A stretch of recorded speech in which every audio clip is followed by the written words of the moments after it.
You need Jesus like a flower needs its roots. Take this flower, for example.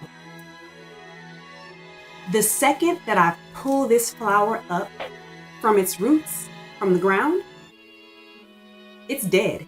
I'm cutting it off from its life source. The roots that dig down deep into the soil, they bring nutrients. It starts down by the root and it travels up the stem. And life is given to this part of the plant. And the minute that you sever it, that you're cutting it off from its roots, you've taken the life source. Now, at first, it looks beautiful. You could even sell this at the store. A husband might even want to give this to his wife to say, I'm sorry, or to say, thank you, or to say, I love you. But once the wife takes this and puts it in a vase and she sets it up in her house, give it a few days, it's going to start withering away. It's going to start leaning over, closing up. The process of death sets in. And it starts the moment that it's cut from the root. Even with all of its beauty, it can liven up a space. It can make a place look really beautiful and put a smile on a woman's face who receives it.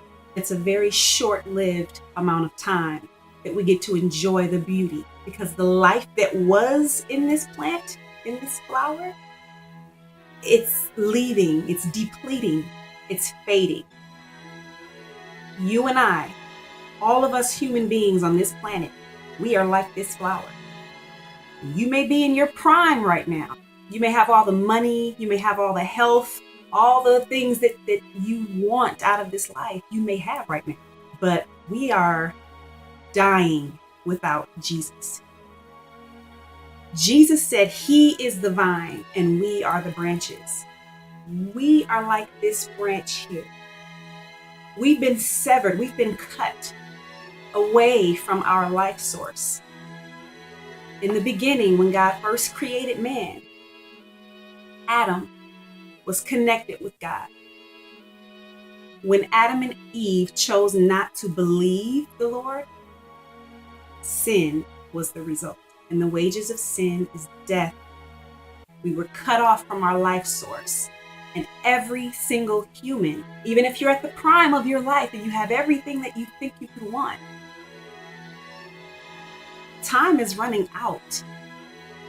None of your money, none of your fame, none of your charm and good looks can buy you life. Death is going to come knocking at your door, and you can't offer it a check. You can't swipe your card and pay for additional time.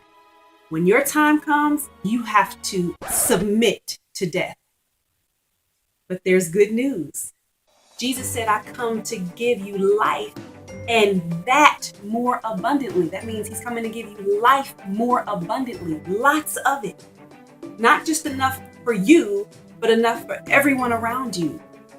Is there someone who needs healing? Well, guess what? You've got the source of life living in you once you've received Christ, once you're connected back to the vine.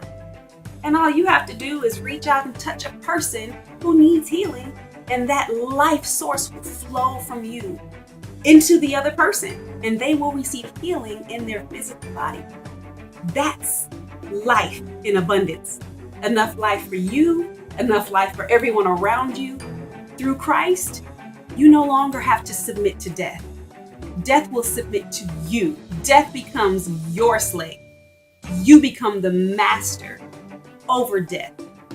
Through your faith in Jesus Christ, you've got life eternally. Even after this life here on this earth, even after it comes to an end, it's not ending, it's just beginning. You're hooked up to the life source, and your life will continue. You don't want to be like this flower, beautiful in its prime, but in the process of dying. Not enough money in the world can purchase true life. But Jesus' blood was able to purchase life for you. No matter how many healthy meals or shakes or snacks you consume, eventually this body will give out on you, and you will be a prisoner and a victim of death. Christ is the only way to escape this death. He is life. He is eternal life. He is the resurrection. So when you receive Christ, you're like this branch being grafted back into the original plant where it came from. We're getting hooked back up to our source of life. When you are connected to Him, when He lives in you, you no longer have to fear death.